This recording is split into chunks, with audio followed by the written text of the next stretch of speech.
Stop.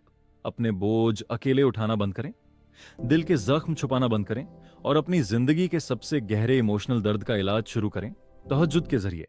आज हम सिर्फ तहज्जुद की फजीलत की बात नहीं करेंगे, हम स्टेप बाय स्टेप सुन्नत तरीका सीखेंगे। कैसे तहज्जुद अदा की जाए, कैसे दुआ की जाए और कैसे अल्लाह से ऐसा रब्ता बनाया जाए जो एंग्जाइटी को तोड़ दे और रूह को सुकून दे। यह सिर्फ एक नमाज नहीं, यह अल्लाह से राज की मुलाकात है। तहज्जुद रात की वो नफल नमाज है जो ईशा के बाद और फज्र से पहले अदा की जाती है, खास तौर पर नींद के बाद उठकर।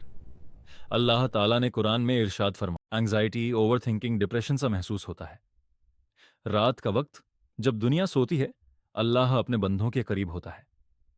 हदीस में आता है, अल्लाह हर रात आसमान ए दुनिया पर नुज़ुल फरमाता है और फरमाता है, कौन है जो मुझसे मांगे मैं उसे अता करूं। यह वक्त इमोशनल रेस्टोरेशन का वक्त है। तहज्जुद सिर्फ दुआ नहीं, यह दिल का डिटॉक्स है। स्टेप 1, नियत दिल में नियत करें। नियत जबान से कहना जरूरी नहीं, दिल का इरादा काफी है। स्टेप 2, वुजू सुन्नत के मुताबिक पुरसुकून वुजू करें। सोचते हुए वुजू करें कि या अल्लाह, मेरी जाहिरी और बातिनी गलतियां माफ फरमा।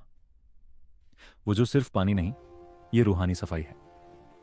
स्टेप 3, रकत का तरीका। तहज्जुद कम से कम 2 रकत है, अक्सर 8 रकत और फिर 3 वितर अदा की जाती हैं। हर 2 रकत के बाद सलाम फेरें, तिलावत आराम से करें। अगर ज्यादा याद नहीं, छोटी सूरत भी पढ़ सकते हैं। रुकू और सजदा में वक्त दें, सजदा लंबा करें। सजदा वह जगह है जहां बंदा अल्लाह के सबसे करीब होता है। स्टेप 4, दिल से दुआ। नमाज के बाद हाथ उठाकर अपनी परेशानियां बयान करें, अपने खौफ अल्लाह को बताएं, अपने सपने अल्लाह को सौंप दें।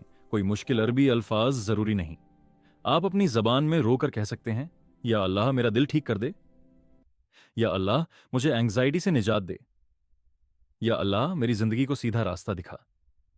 अल्लाह फॉर्मल स्क्रिप्ट नहीं देखता, वह दिल देखता है। शुरू में मुश्किल लगेगा, नींद भारी होगी, अलार्म स्नूज करने का दिल करेगा, मगर याद रखें, डिसिप्लिन बिफोर मिरेकल। अगर रोज नहीं हो सकता, हफ्ते में 2 दिन से शुरू करें। छोटा अमल जो कंसिस्टेंसी से हो, अल्लाह को ज्यादा पसंद है। लोग कहते हैं, तहज्जुद से जॉब मिली, रिश्ता मिला, डिप्रेशन कम हुआ, दिल का बोझ हल्का हुआ, मगर सबसे बड़ी चीज क्या मिली? अल्लाह का क़ुर्ब। जब बंदा अल्लाह के करीब हो जाए तो दुनिया के मसाइल छोटे लगने लगते हैं। आज रात फैसला करें, आप अपने बोझ अकेले नहीं उठाएंगे, आप रात के अंधेरे में अल्लाह से मुलाकात करेंगे। आप तहज्जुद को सिर्फ नमाज नहीं, अपनी इमोशनल थेरेपी बनाएंगे। और जब दुनिया सो रही होगी, आपकी तकदीर लिखी जा रही होगी। अल्लाह आपको तहज्जुद की लज्जत नसीब फरमाए। आमीन।